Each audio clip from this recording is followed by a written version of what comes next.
She believed her human spouse was just a commoner, until he unleashed. The proximity alarm did not ease into the evening. It tore through the walls of our palace wing like a blade, sharp and immediate, and I was already on my feet before the second pulse hit. The dinner guests froze. Crystal glasses sat unfinished. The candelabras above the long table flickered as the palace's automated systems rerouted power to the outer shield array. I knew that sound. Every Cathari noble knew that sound. It meant something large and armed had entered the system without permission. I looked across the table at my husband. Marcus was finishing his soup. Not quickly, not nervously. He was finishing his soup the way a man finishes soup when he has nowhere else to be. He lifted the spoon, blew on it gently, and brought it to his lips with the kind of calm that made my jaw tighten. Around him, our guests were already pulling out personal comm devices, calling their own aides, their own security details. Lord Cavan of House Drathiel had gone pale beneath his silver skin. Lady Orvin was gripping the edge of the table hard enough to crack the lacquer. Marcus set his spoon down, dabbed the corner of his mouth with the cloth napkin, and looked up at me. "You should probably check your defense channel," he said, quietly, like he was suggesting I check the weather. I wanted to say something sharp. I wanted to remind him that this was not a rainstorm. A Dravon warship had entered our system. I already knew from the alert signature, and the Dravon did not make casual visits. They came for things. They came to collect, to demand, to remind people of old agreements signed under pressure. My family had one such agreement, and I had spent 3 years hoping they would forget it. They had not forgotten. I excused myself from the table and moved to the defense alcove at the far end of the hall, where my personal aide Lyra was already pulling up the outer sensor grid. The image that formed on the projection plate made my chest go cold. It was not one ship. It was a full deployment vessel. A Dravon collector-class warship, nearly 4 kilometers end to end, with a complement of smaller attack craft already beginning to fan out around its hull, like fingers spreading before a fist. They were not hiding. They wanted to be seen. "They are hailing us," Lyra said. Her voice was perfectly flat, which meant she was frightened. "Do not accept the hail yet," I said. I turned back toward the dining hall. My guests were standing now, some already moving toward the exits. House guards had entered in their silver and black armor, taking positions near the doors.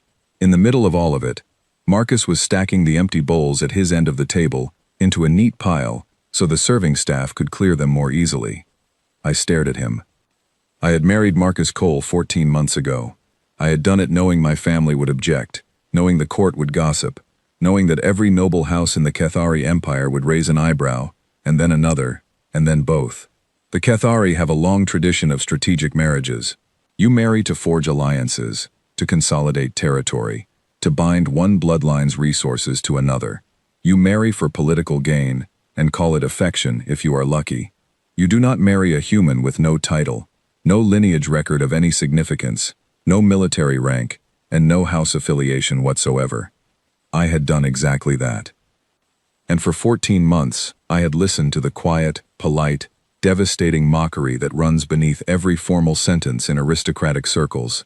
Lady Orvin had once asked me, with a smile like a drawn blade, whether my husband had found the court architecture charming, as if he were a tourist, as if I had brought a pet.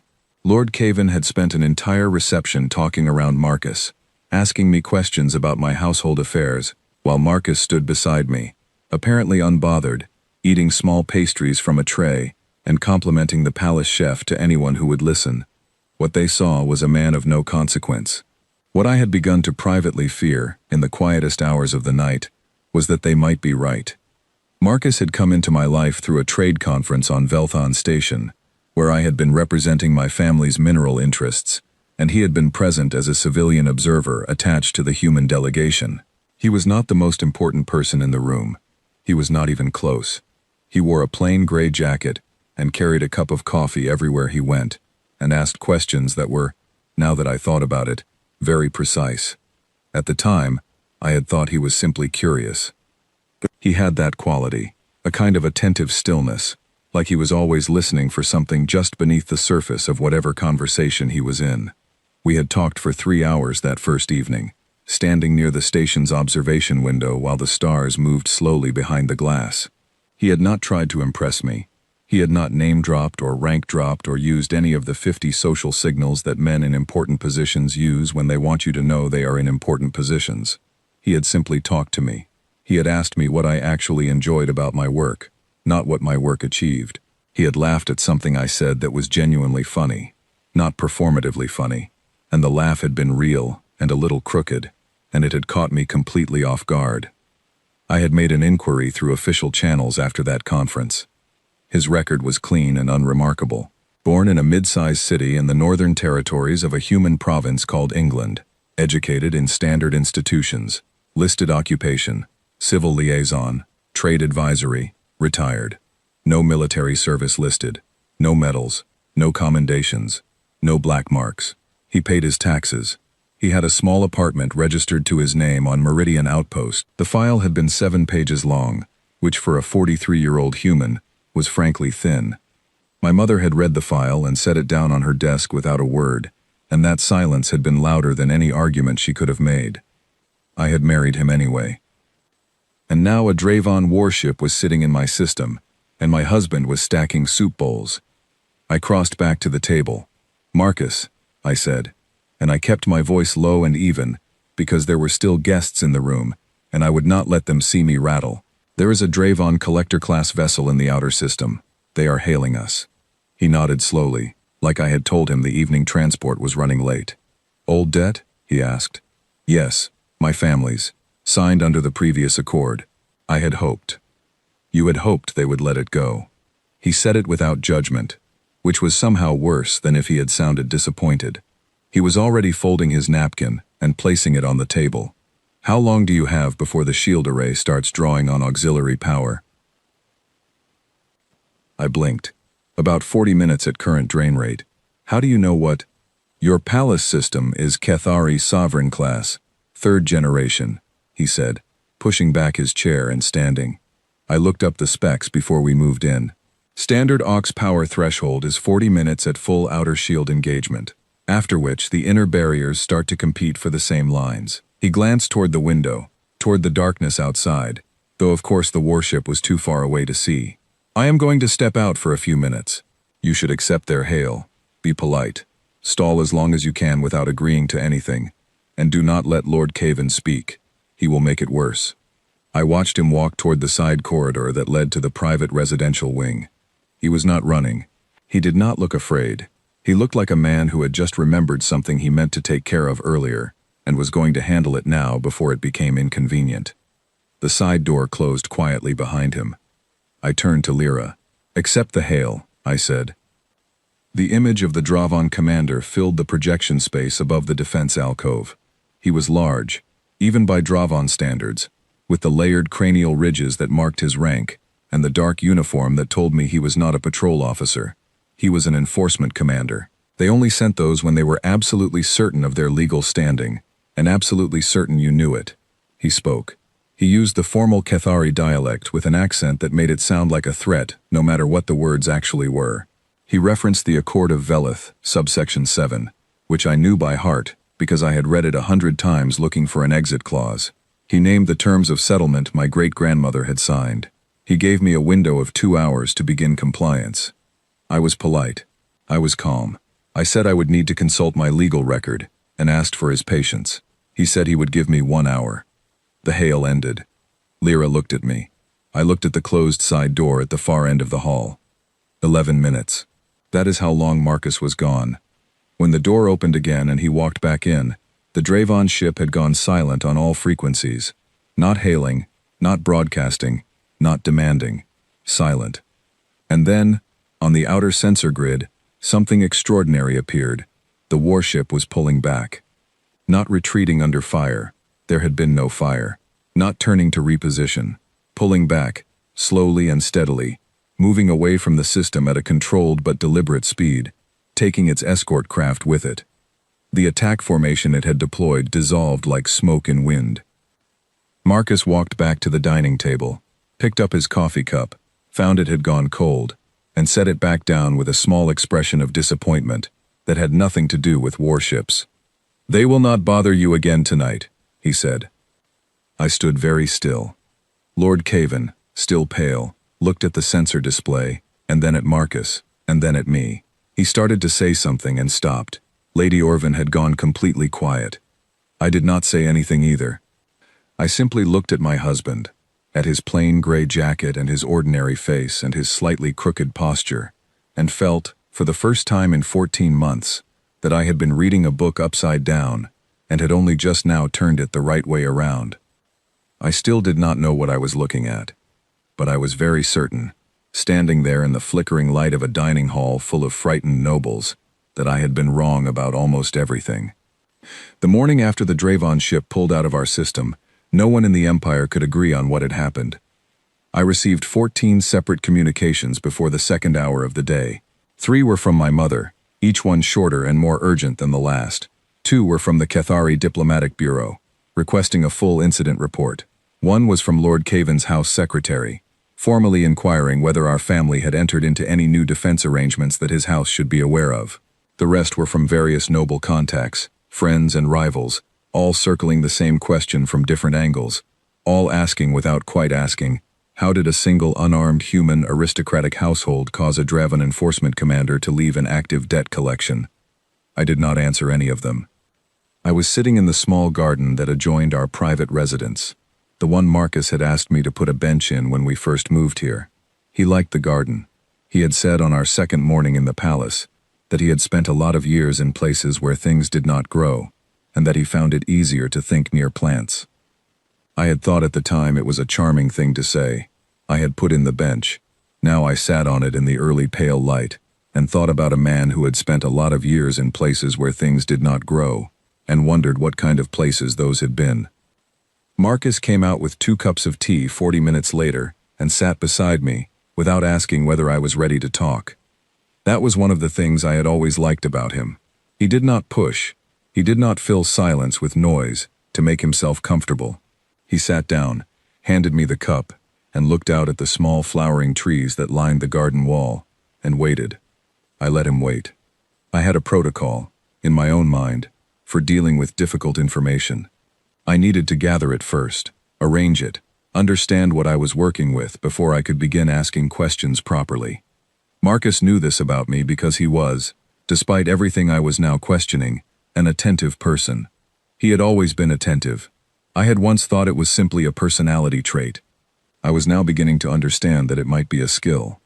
I ran a full trace last night, I said finally. After the guests left, I used the palace system and my bureau access and 2 independent search engines that are not connected to any single governmental archive. He looked at his tea. Your record ends 5 years ago, I said. Not ends like a retired civil servant who stopped filing papers. Ends like a wall. Everything before 5 years ago is either missing, sealed with a clearance level I cannot access, or replaced with placeholder documents that are technically complete and completely empty. You have a birth record in England. You have school enrollment records. You have a tax identification number, and then there is approximately 20 years of your adult life that simply does not exist in any archive I can reach. I looked at him. He was not surprised. He was not performing calm. He actually was calm. There was a difference, and I had learned to read it. You knew I would check, I said. I knew you would check eventually, he said. I thought it would be sooner, honestly. You are thorough. I want to understand what happened last night. He turned the cup in his hands slowly. It was a gesture I had seen him make before, when he was deciding something, not whether to tell the truth, I now realized, but how much of it to offer, and in what order. I made a call, he said. To whom? To people I used to work with. I set my own cup down on the bench beside me, because I needed my hands free. I did not know why. Some instinct. And the Dravon retreated because of a phone call. Because of what the call activated, he said. There is a difference. I studied his face.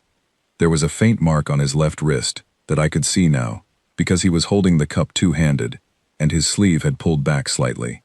I had noticed it before. I noticed most things about the people close to me, but I had always taken it to be an old burn scar from some domestic accident, the kind of minor injury a person forgets to mention.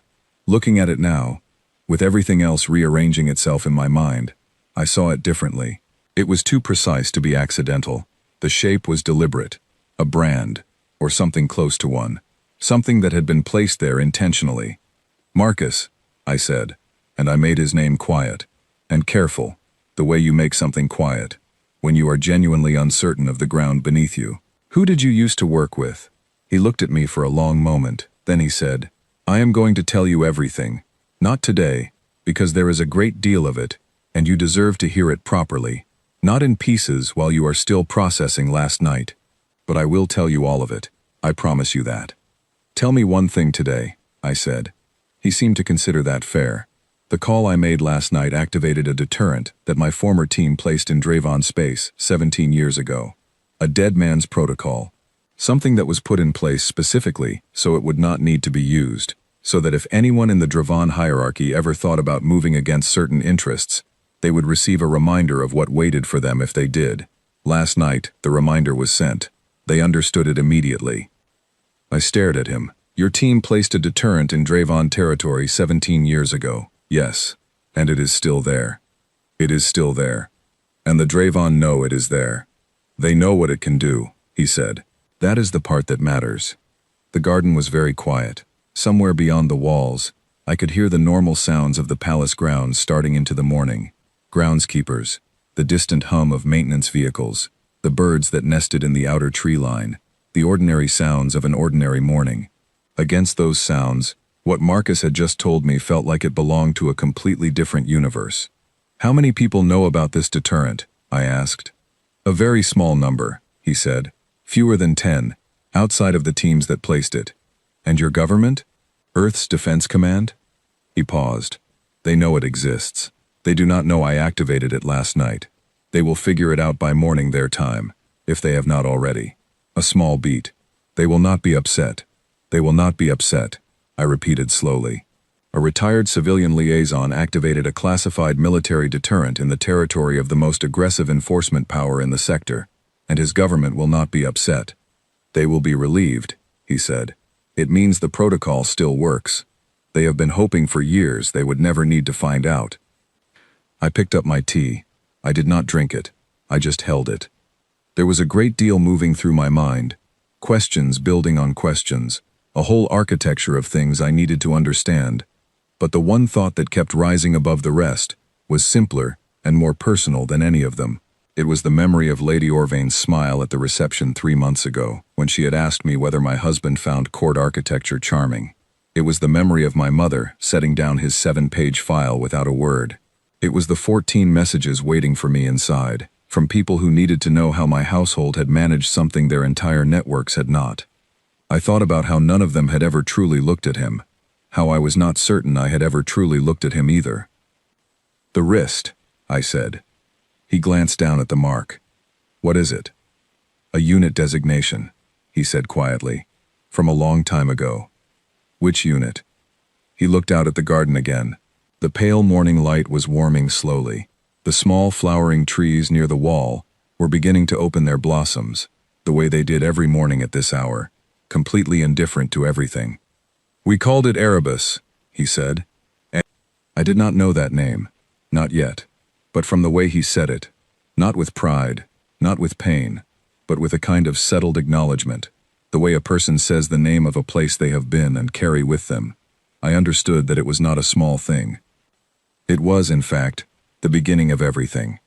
I did not press him further that morning. He had promised me the full truth, and he was a man who kept promises. That much I had known from the very beginning, from the earliest days before I understood anything else about him. We finished our tea. He went inside to make breakfast, because he always made breakfast, because he liked cooking, and was quietly excellent at it, and had never once asked anyone to notice. But I stayed in the garden for a long time after he left. I sat on the bench he had asked me to put there, in the garden he loved because things grew in it, and I looked at the flowering trees, and I thought about a 7-page file with 20 missing years. I thought about an 11-minute absence and a 4-kilometer warship turning around.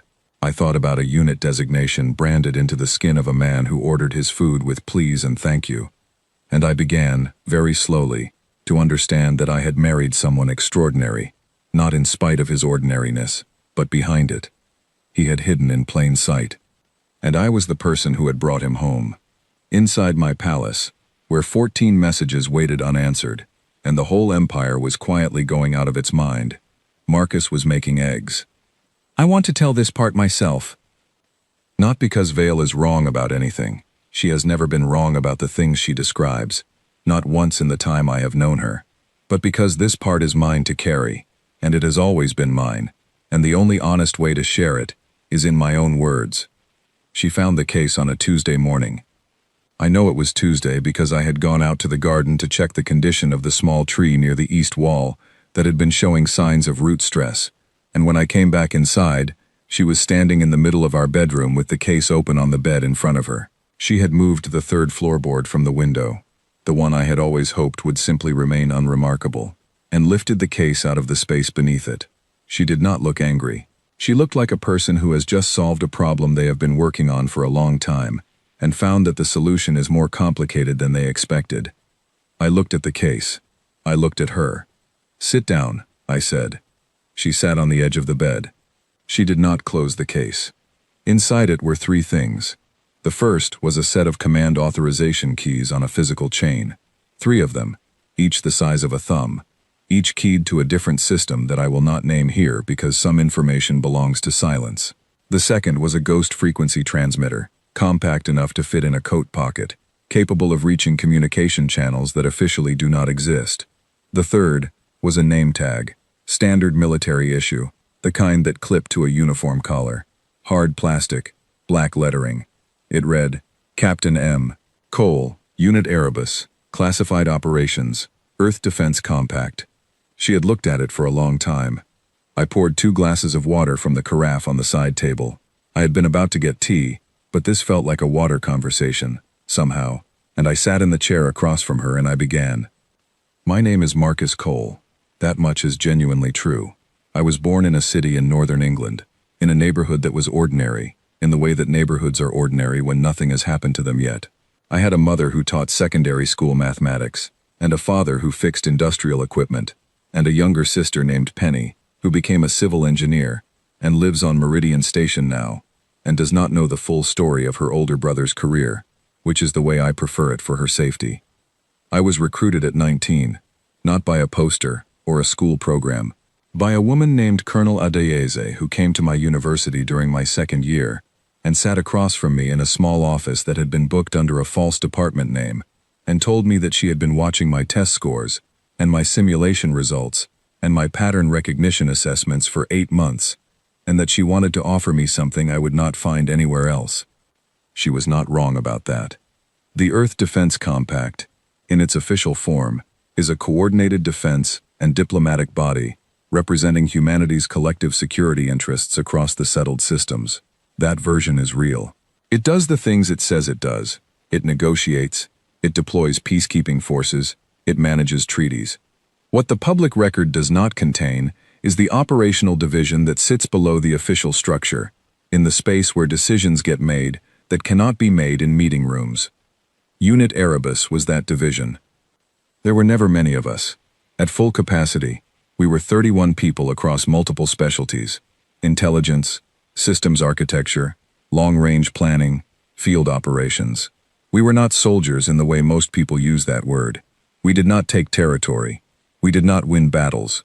We were trained for something more specific and in many ways more difficult. We were trained to end wars before they started, to locate the precise points of leverage in a conflict before it became a conflict, and to apply pressure there in ways that were never traceable to a human hand. We were effective. I spent 22 years in Erebus. I rose to captain, which in our structure meant I led the long-range planning division, the people who looked 5, 10, 20 years ahead, and built the infrastructure that would matter when the moment came. We did not always know when the moments would come. We just made certain that when they did, the weight was already on our side. The deterrent in Dravon space was one of those preparations. 17 years ago, my team spent 8 months identifying the critical infrastructure vulnerabilities in the Dravon enforcement network, the nodes that their entire debt collection and military projection apparatus depended on. We placed a package in 3 of those nodes simultaneously, keyed to a dead man's protocol that would activate on my signal, or automatically, if certain conditions were triggered. The package was not a weapon in the traditional sense. It was a key that, if turned, would unlock a cascade of system failures in the Dravon enforcement grid that would take them between 6 and 9 months to fully repair. The point was never to turn the key. The point was to make certain the Dravon High Command knew the key existed and knew we knew where the locks were. They found out 6 months after we placed it, as we intended them to. They ran their own investigation. They identified 3 of the nodes we had compromised. We had planted evidence pointing to those 3 specifically, while the 4th, the real one, remained invisible. They thought they had found everything. They had not. But the partial discovery was enough. They knew that a human operational team had reached deep into their infrastructure and left something behind, and they knew that moving aggressively against certain human-affiliated interests would trigger a response they were not prepared to absorb. That is why they came to collect a debt rather than take it by force. That is why they came with 1 ship rather than a fleet. That is why, when I activated the signal, their commander understood in less than 11 minutes that he was not in the position he thought he was in, and he left. Vale listened to all of this without interrupting. That is something I have always valued in her. She is not a passive listener. She is an intensely active one, but she does not interrupt when she is building understanding. She waits until she has the full shape of something before she responds to any part of it. When I finished, she was quiet for a moment. Then she said, "You told me you were a civil liaison for trade advisory. That is what my official file says. You did not correct that impression." "No," I said. "Why not?" I looked at my hands. They were ordinary-looking hands. People always seem faintly surprised by that, the few times they know enough to be surprised. "Because I was done," I said. "I left Erebus 5 years ago, and I meant it. I did not want to be that person anymore. Not because I am ashamed of the work. I believe it mattered. I believe it protected people who would not otherwise be protected. But because I had spent 22 years being invisible, and I wanted to be visible again. I wanted to be Marcus. Just Marcus. Without the weight." I paused. "And because anyone who knew what I had been would either want to use me or be afraid of me, and I did not want either of those things. I wanted to sit in a garden and drink tea and be ordinary. I wanted that more than I had wanted anything in a long time." She was looking at the name tag in her hand. Captain M. Cole. The edges of it were worn from years in that case. "And me?" she said. "You looked at me at that conference, and you saw a person," I said. "Not a resource, not a threat, not a symbol of anything. You saw a person and you talked to me like one, and I cannot explain to you what that felt like after 22 years of existing as a function." She set the name tag back in the case very carefully. "Erebus," she said. "Tell me what it means. What the name means to the people who fear it." I thought about how to answer that. There is an official meaning and a real meaning, and they are not the same. Officially, it is a classification code, I said. In old Earth mythology, Erebus was the primordial darkness, the deep shadow that existed before the world. The name was chosen because we operated in the unseen spaces, the gaps between documented history. I looked at her. To the people who encountered us, the ones who understood what they were dealing with, which was not many, it meant the part of human capability that does not appear in any treaty or threat assessment. The part that is there anyway. She was quiet again. "The Dravon commander knew the name," I said. "When the signal activated the protocol, it identified its origin. He would have seen it in his system within minutes. That is why he left, not because of the deterrent alone, because the deterrent told him what was behind it." "What is behind it?" "Not me, specifically," I said. "I am retired. But Erebus does not retire. The unit continued after I left. The infrastructure we built over 22 years continues to function. When the protocol activated, it told him that a specific category of human capability was engaged, the kind that does not show up on radar and does not send warnings before it acts." I met her eyes. "He left because he understood that he had miscalculated the stakes, and that the cost of staying was not a battle he could win in any conventional sense." Vale set down her water glass. She folded her hands in her lap with the particular precision that meant she was organizing a large number of thoughts at once. "You let me be embarrassed," she said, and this was not an accusation. It was an observation, delivered with the accuracy she brought to all observations. "In court, at every reception, you let them talk about you and dismiss you, And you said nothing. Yes. That was a choice. Yes. Could you have stopped it? I could have made it stop, I said. Not by revealing anything classified, simply by making clear, through certain channels, that certain parties should be more careful about how they spoke. It would have taken one conversation with the right person. I looked at her steadily. I did not want to do that. It felt like a breach of something I had committed to, that I was just Marcus now, that I was not going to use old leverage to smooth my new life. And also, I stopped. Also, she said quietly. Also, I said, if anyone looked too closely, they might look too far. And if they looked too far, they might find things that would come back toward you. Invisibility was not just for my sake. It was the only armor I had left to offer. The room was very still. Outside, through the bedroom window, I could see the garden, the tree near the east wall, the flowering ones along the far side, the bench we had put in together on an afternoon that now felt like it belonged to a different and simpler life. It had only been a different chapter of this one. Vale stood up slowly. She picked up the name tag one more time, looked at it, and set it back in the case. She closed the case. She pressed it shut with both hands, not with any drama in the gesture, just with a kind of finality. I have 43 questions, she said.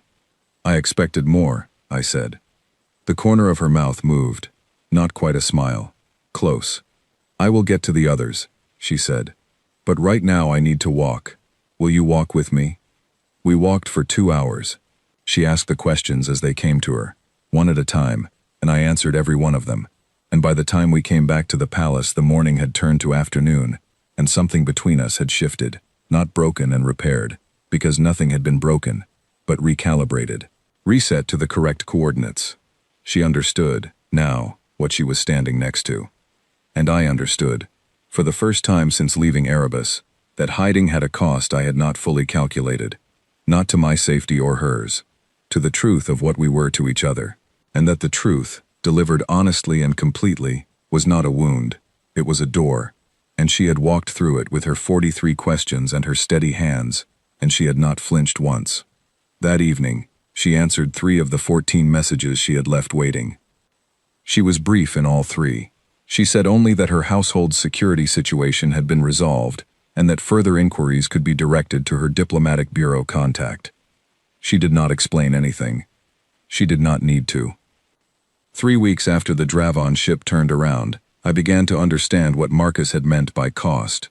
Not financial cost, not political cost, although there was that too, in ways I was only beginning to map. The cost of having been seen, the cost of the name Erebus, existing now in the awareness of people who had not known it before. I understood this when I received a visitor I had not invited. His name was Consul Drevin, of House Veth, one of the oldest and most powerful houses in the sector, operating across 4 systems, with resources that made my family's holdings look modest by comparison. He arrived with a diplomatic notice so formal, it bordered on parody, a full honor escort of 8, and a request for a private audience that was worded so carefully it could have meant anything. He was older, with the kind of stillness that comes not from peace, but from having spent decades in rooms where most people were frightened of you. He took tea in the east receiving room. I sat across from him. Marcus was not there. He was in the garden, where I had asked him to remain for now, because I needed to read this situation before he was part of it. Drevin was courteous. He discussed trade routes, weather patterns on his home system, the architecture of the East Wing, which he called tasteful. And then, when a certain amount of pleasantry had been accumulated, he set down his cup and looked at me directly. There is a name, he said, that has been moving through certain circles since the Dravon incident. A name associated with your household. I said nothing. I let him continue. I want you to understand, he said, that I am not here as a threat. I am here because I am a careful man, and careful men do not ignore significant information when it presents itself. He paused. The hollow architect. I kept my expression neutral. Inside, something turned cold and very alert. That is what some people in the Dravon command structure call him, Drevin continued. Not widely. Only those with high enough access to know that the retreat was not a tactical decision. It was a recognition of who had made a call and what it meant. He looked at his hands. I have been in this business for a very long time, Lady Valthira. I have seen human military capability up close. I was present during the Veth War, on the other side of it, and I watched what happened when your species chose to commit fully to something. It was the most instructive experience of my life. I waited. The Hollow Architect, he said again. The name comes from the way his plans are described by the people who have studied them. No walls, no visible structure, only outcomes. You look at the situation after the fact, and you see what happened, but you cannot find the mechanism. It is as if the results simply materialized. He looked at me. That is a very specific kind of intelligence. Very rare. Is there a question in this conversation, Consul? I said. My voice was level. More of an observation, he said, followed by a request. He settled back slightly in his chair. I have a problem. A significant one. House Veth has been dealing with the Orn Collective for 3 years, and in that time they have systematically moved against 7 of my allied houses, absorbed 2, and positioned themselves to make a move on my eastern territories within the next cycle. The Orn are patient and they are thorough, and they are operating within the technical letter of the Galactic Accord, which makes them very difficult to address through normal channels. He looked at me with an expression that was entirely matter-of-fact. I would like to speak with the Hollow Architect, he said, not to hire him, not to direct him. I understand that is not how such things work. I simply want to present the situation to someone who understands what I am looking at, and hear what they say. I said nothing for a long moment. Then I excused myself and walked to the garden. Marcus was sitting on the bench, drinking tea, watching a bird that had landed on the east wall. He looked up when I approached. He read my face the way he always read my face. Quickly, accurately, without making a production of it. How bad, he said. Dreven of House Veth is in the east receiving room, I said. He used the name. Marcus was very still for a moment. The bird left the wall. Which name? He said, though I could tell from his tone that he already knew. The Hollow Architect. He set down his cup. He looked at the place where the bird had been. Then he stood up, straightened his jacket, plain gray as always, and said, "All right. You do not have to." "I know," he said. "But this is the part where hiding stops working." He looked at me, and there was something in his eyes I had not seen there before. Not fear, not reluctance, but something older and more tired. Something that had been resting for 5 years, and was now waking back up because it had no other choice. It was always going to come back. I told myself I had bought enough time for it not to matter. I was wrong about that. I walked with him to the east receiving room. I opened the door and stepped aside. He walked in, and Dreven looked at him, at the plain jacket, the ordinary posture, the entirely unremarkable appearance of the man, and something in the consul's expression shifted. Not surprise exactly, more like recognition of a thing he had suspected but not been certain of until now. "Consul Dreven," Marcus said, and his voice was different, not louder, not harder, just different, the way a room sounds different when you stop treating it like a waiting room and start treating it like an operations center. "Tell me about the Orn Collective's eastern approach, specifically the route they used in the Veleth border adjustment 18 months ago." Dreven blinked once. Then he began to talk. I sat in the corner and listened, and what I heard over the next hour was not a retired civil liaison having a polite conversation with a powerful man. What I heard was someone who had spent 22 years building a specific kind of mind, a mind that moved through problems the way water moves through a landscape, finding every lowest point, every weakness, every place where pressure would accomplish what force never could. He asked questions that seemed simple, and were not. He listened in the particular way he had always listened, that attentive stillness that I had once mistaken for curiosity, and now understood was something far more trained than that. He drew Dreven out on 6 separate topics that seemed unrelated and were not unrelated at all. At the end of it, he said, "The Orn Collective has 3 pressure points in their eastern operation. None of them are military. 2 are financial, and 1 is informational. If you want this addressed through channels that will not create obligations under the Accord, I would start with the informational one. There is a data exchange record from their Veleth operation that they have classified internally, but have not managed to remove from the shared archive at Teth Station, because they do not know it is there. A careful review of that record will give you what you need for the next 3 conversations." Dreven looked at him for a long moment. How do you know about the Teth Station archive? He said. Because my team put it there, Marcus said. 14 years ago, in case it was ever needed. The room was very quiet. I watched Dreven's face go through a series of small adjustments, like a man recalculating something on the fly, and finding that the new numbers are significantly larger than the old ones. What do you want in return? Dreven said. Nothing right now, Marcus said.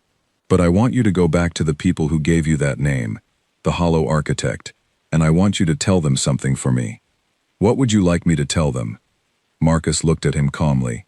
Tell them I am aware that my situation has changed.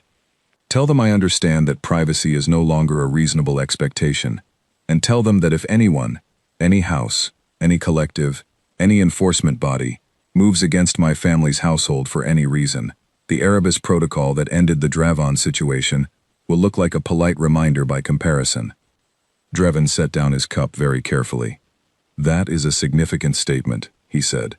Yes, Marcus said. It is meant to be. Dreven left an hour later. He thanked me for the tea.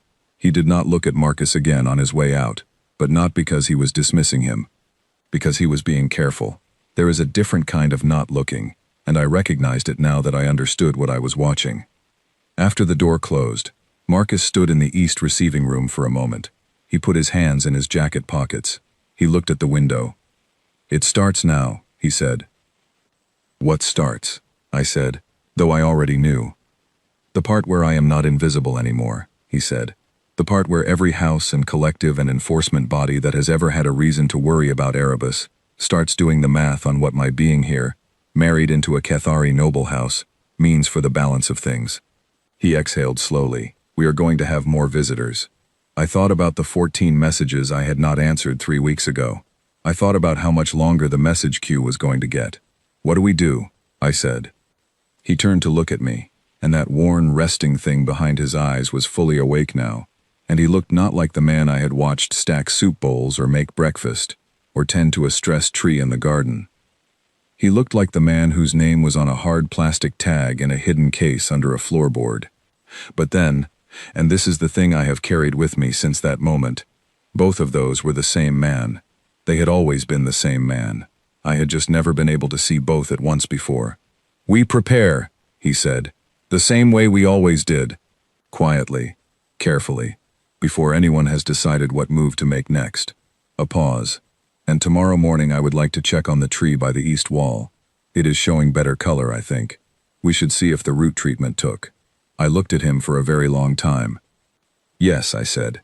We can do that. Outside, the system was quiet, but it would not be quiet for long. I will tell the ending.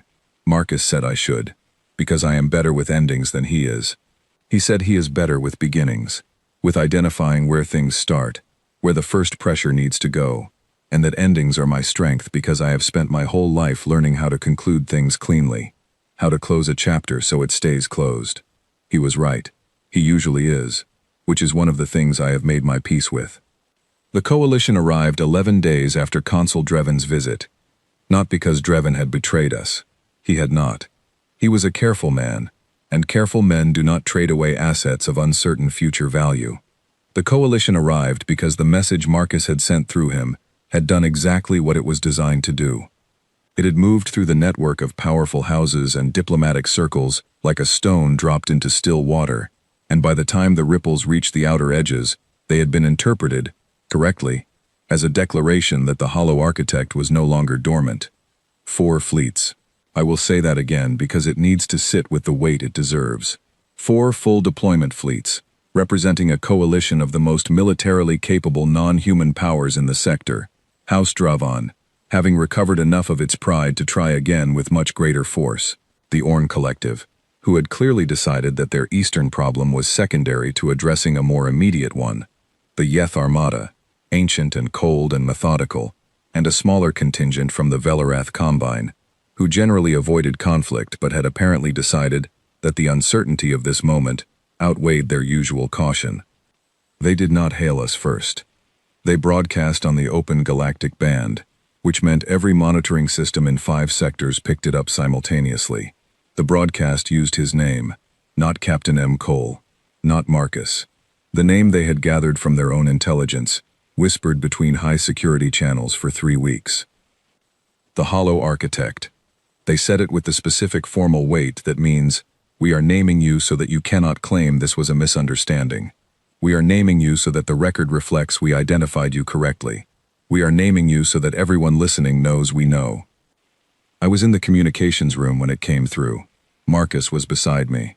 He stood with his hands in his pockets and listened to his own name spoken across the galactic band in the voices of 4 hostile fleets, and his expression did not change. 4, I said. I expected 3, he said. You said we would have more visitors. I expected them to take longer to organize. He tilted his head slightly. The Velarath being here is unexpected. They are not comfortable with uncertainty. This means the broadcast of my situation unsettled them enough to act out of character. He was quiet for a moment. That is actually useful information. I stared at him. There are 4 fleets outside my system. Our system, he said. I looked at him. Our system, he said again, and he turned to me, and he was steady in a way that I realized I needed him to be, even though I would not have admitted it in any other moment. Vale, I need you to do something for me. I need you to transmit a single code from the main communication array. I will give you the sequence. It needs to come from this planet, from this palace, because the verification protocol requires a geographic anchor. I pulled up the transmission controls. Give me the code. He dictated it. 12 alphanumeric characters, spoken from memory without hesitation. I entered them and transmitted. Then we waited. The wait was 4 minutes and 20 seconds. I know because I counted. At the 4-minute 20-second mark, the outer sensor array began registering new contacts. Not from the direction of the coalition, from the opposite approach vector, from the deep system, from the routes that commercial traffic and standard military patrols did not use, from the dark lanes between the charted paths. They came without lights, without broadcast signals, without the standard approach identification that every military vessel is required by Galactic Accord to transmit when entering an inhabited system. They came the way Erebus always moved. 11 ships. Not large, not in the way the coalition ships were large. They were narrow and dark, and moved with the kind of economy that speaks of systems built entirely for function rather than display. They took up positions between the coalition and the planet, with a geometric precision that suggested they had plotted these exact coordinates long before this morning. And then a 12th contact appeared on the array. Much larger. Carrier class. Earth Defense Compact designation, but not broadcasting any active identification. Only a single passive signal that my system flagged as a command authentication mark. The carrier did not move toward the coalition. It stopped at the edge of the system. It simply existed there, at the boundary of our space, like a fact that had been present all along and was now making itself visible. The coalition fell silent. Not silent in the way of preparing an assault, silent in the way of people who have just realized the shape of what they are facing is not the shape they thought it was. They had come expecting to address a single retired operative and a Cathari noblewoman. They had found the retired operative, yes.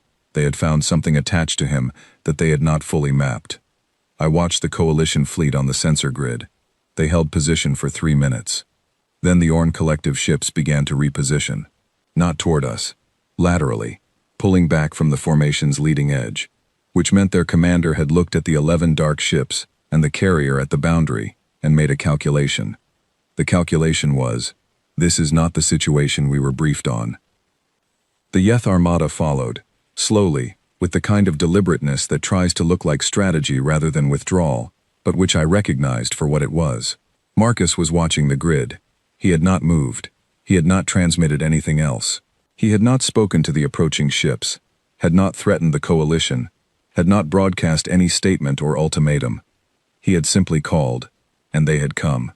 They are not leaving, I said, because the Dravan and a portion of the Velarath ships were still holding position. Not yet, he said. Dravan pride is a very specific problem. They need a reason to leave, that is not surrender. He reached past me to the transmission console and entered a short additional sequence. I just sent them the full technical specifications of the Dead Man's protocol in their infrastructure, the complete version, including the 4th node. I looked at him. They found 3 when they searched before, he said. They thought they had everything. Seeing the fourth one will tell them two things: that we know exactly what they missed, and that we have had this capability for 17 years and have never used it aggressively. The message is, we could have, and we chose not to. That gives them a path that is not humiliation. I watched the grid. The Dravon ships held for 90 seconds. Then they began to withdraw. The Velarath followed immediately, clearly relieved. In 11 minutes, the same number I noticed, with a feeling I could not entirely name, the space around our system was empty of hostile contacts. The 11 dark ships from Erebus held position for another hour, then departed the way they had arrived, without lights, without broadcast, without ceremony. The carrier at the edge of the system powered down its passive signal and simply went away. I sat back in my chair. Marcus stood looking at the now quiet sensor grid for a long moment. Then he turned away from it and went to the side table, where a carafe of water sat, and poured a glass and drank it. "That is not the end," I said. "No," he said, "but this part is done." It was not the end. He was right. But what came next was not more fleets or more broadcasts. What came next was something he had been building for far longer than last week, and something that took less than 20 minutes to deliver. He had mentioned the intelligence archive to me once, in our second conversation in the garden, in passing. The kind of passing that is not truly passing at all, but testing how a thing sounds said aloud. The Erebus archive. 22 years of accumulated intelligence on every significant power in the sector. Every secret alliance. Every concealed weapon program filed in violation of the Accord. Every financial arrangement that did not appear in official records. Every agreement made in private between parties who expected the private to stay private. He released it that evening. All of it. Through channels that sent it simultaneously to the Galactic Accord's independent monitoring body, the 9 major press networks operating across the sector, and the security offices of every house and collective that was not implicated by the contents. He did not send it under the name of Erebus. He did not claim credit of any kind. The files carried their own authentication. They were self-evidently genuine to any analyst who looked at them for 20 minutes. But they arrived without signature, without cover note, without demand or ultimatum. They simply appeared, like an outcome without visible mechanism. The next 48 hours were extraordinary, even by the standards of a week that had already contained 4 hostile fleets. 3 houses immediately issued formal statements to the Accord's governing body, attempting to get ahead of the information in their own files. The Orn Collective's leadership went into a closed emergency session that lasted 16 hours. House Draven, which had been in the archive for a long time, and in great detail, went completely silent. A silence that, in their case, meant the work of managing the fallout was consuming every resource they had. The Velarath, whose file was the thinnest and least damaging, released a public statement expressing their full commitment to the Accord's review process and thanking the unknown source for advancing the cause of transparency. Marcus read that last one and laughed for a full minute. It was the realest laugh I had heard from him in weeks. By the end of the second day, my family's name had moved from the middle tier of Cathari political standing to something else entirely. Not because we had demanded it, not because we had presented ourselves as more powerful than we were, because every intelligent person who looked at the shape of the last 11 days could follow the line, from the unanswered debt collection, to the silence of 4 fleets, to the appearance of an intelligence archive that upended a decade of backroom arrangements, and the line ran through our household. Through the man in the plain gray jacket who made breakfast and tended to stress trees and asked for please and thank you when he ordered his food. I received 47 messages in the second day. I did not answer most of them. Not because I was being strategic, though I was that too, but because I was sitting in the garden on the bench by the east wall with my husband, who had taken off his shoes and was watching the flowering trees, with the peaceful attention of a man who has done a very large thing and is now allowing it to be finished. I thought about Lady Orvan's smile, the smile that had been a blade, the smile that had asked whether my husband found court architecture charming. I thought about my mother's silence when she set down the 7-page file. I thought about every reception and every diplomatic gala and every quiet, polite, devastating comment that had run beneath the surface of every formal sentence since our bonding ceremony. I thought about all of it, and then I let it go, because it had served its purpose. It had been the context in which I did not understand what I had. And now I did understand. And the context was no longer necessary. "Tomorrow," Marcus said. "Tomorrow what?" I said. "There is a garden market at Velton Station. We have not been back since the conference where we met." He looked at me. "I thought we might go. There is a particular vendor there who sells seed stock from the outer systems. I want to see if he has anything that would do well in the east corner, where the light is different." I looked at him for a long moment.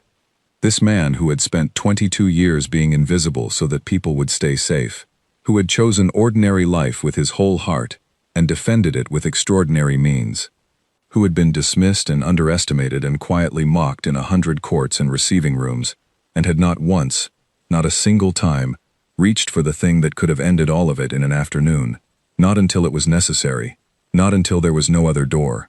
Who now wanted to go to a market to look at seeds? "Yes," I said. I said it simply, without additional weight, because there did not need to be any. He knew what it meant. And that was how it ended, not with a treaty, or a declaration, or a formal acknowledgement from any of the houses, now quietly managing the consequences of their own secret histories. It ended with two people sitting in a garden, as the light went long and golden across the east wall, making plans for a day that had nothing in it, except a market, and some seeds, and the completely ordinary pleasure of being somewhere together, and deciding, separately and at the same time, that this was enough. He had hidden in plain sight. He had been seen. And now we were going to the market.